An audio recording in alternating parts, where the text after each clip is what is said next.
In many missing 411 cases, individuals who go missing are very often lost forever, with no trace of them ever being found. However, there are a few instances where those who disappear are found alive or leave at least a clue as to what may have happened to them. Number 5. On July 24th, 2020, 18-year-old Gia Fuda from Maple Valley, Washington, left her parents' house to go for a drive without telling her parents where she was headed.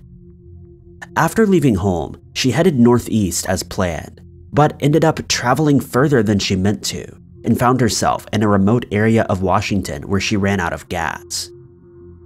Back at the family's house, Gia's parents became worried about her when she didn't check in with them to tell them that she was safe and she didn't return home. They tried to call her phone, but there was no answer and no reply to their text messages. By 1 a.m., they had still not heard from her, so they contacted police and a missing persons report was filed. Police managed to find surveillance footage of Gia from a coffee shop near a town called Index, where she bought a Bigfoot keychain, got back in her car, and drove off. Then, 3 days after she was reported missing, a transportation department worker spotted her silver Toyota Corolla thanks to a strange way that it had been parked by the side of the road. When police ran the car's plates, they realized that it belonged to Gia and that it had been parked that way because it had run out of gas. Inside the car, they found her purse and other belongings, but her cell phone, Bible, and journal were missing. King County detectives feared that Gia had possibly been abducted and called her disappearance suspicious since her cell phone had been switched off at the spot where her car was found. On July 28th, search and rescue teams began scouring the area, which included the Cascade Mountains, which is a dead zone as far as cell phone signals are concerned. The search was aided by hundreds of people and also search dogs, with their family handing out flyers in hopes that someone may have seen her before she disappeared. 6 days into the search, a search and rescue team found Gia's shoes, cell phone, and Bible near Scenic Creek. This gave them a solid idea of the area where she might be found, and before long, they spotted her halfway up a ravine, sitting on a rock by the river. She told her rescuers that her car had run out of gas, so she panicked and set off into the woods to try and cut some distance between her and the nearest gas station, but she had gotten lost. She survived on berries and water from the creek, and Gia thought that she had been lost for 3 days, only to find out upon being rescued that she had in fact spent 9 days in the wild. Number 4. A volcanic island is located in Alaska near an archipelago, along with 2 other islands.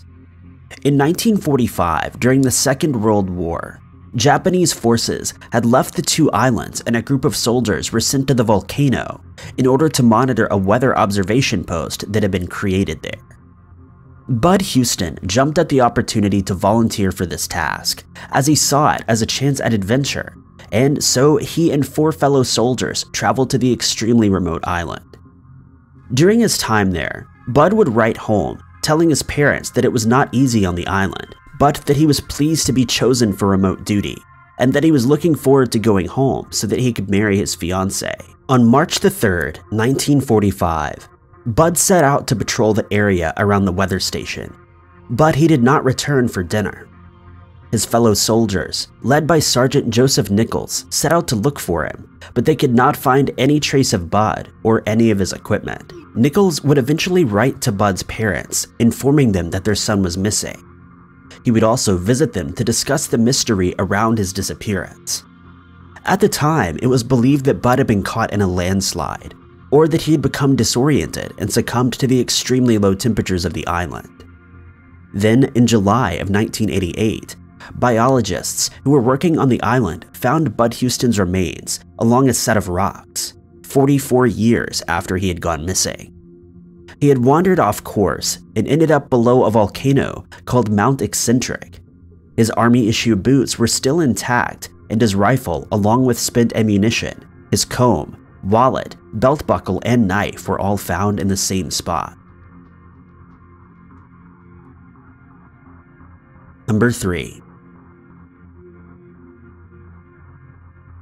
Linda Ortega, a 53-year-old woman from Oklahoma, went missing in September of 2012 in north-central Arkansas after entering the woods with her brother, Eddie Huff, who was 56 years old. Linda had asked Eddie to teach her some of the survival techniques that he knew, and he agreed. And so, on a Saturday afternoon, the pair headed out into the woods. But by Monday, neither Linda nor Eddie had returned from their hike until later that afternoon when Eddie came stumbling out of the woods. Unbeknownst to Linda and Eddie, a search had been ongoing and virtually the entire town had turned up to find them. When asked where Linda was, Eddie calmly explained that he dropped her off at a relative's house and that she was safe and sound. Upon contacting the family member, however, it was discovered that Linda was in fact not there and she was still missing in the woods. But by this point, it was no longer considered a rescue operation, but rather a recovery effort. Eddie explained that he and his sister had gotten separated and lost, and while finding his way out of the woods, he thought he had seen her sitting on a porch of a nearby family member's house. Then, on Thursday afternoon, Linda was found by volunteers searching with all-terrain vehicles. She was also disoriented and confused as to how she had ended up where she was. She would later tell her rescuers that she had seen other people while she was out in the woods, but they didn't notice her, and every time she got close to them, they would hide in trees and she was never able to catch up to them. It's believed that the brother and sister ingested berries that were toxic, and this had caused their confusion and hallucinations. But in the end, it was the survival techniques that her brother taught her just days before that saved Linda's life. Number 2. Giana Hassell Schwartz and her boyfriend, Michael Monahan, had been together for more than 10 years, and in July of 1995, the couple drove to Yosemite National Park in Fresno, California. While on the way there, they decided to stop near Summit Meadow, and they each chose a different path along which they would enjoy a short walk. They agreed that they would meet back at the car, and Mike headed to an overlook where he decided to do a bit of bird watching.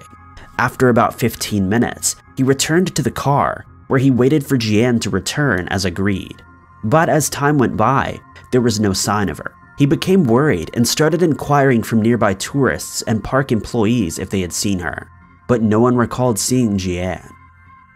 At around 12:30, Mike informed park rangers that Giana was missing, and within 45 minutes a search was started. A helicopter joined the search later in the day, and the following day, rangers were assisted by 8 search dog teams.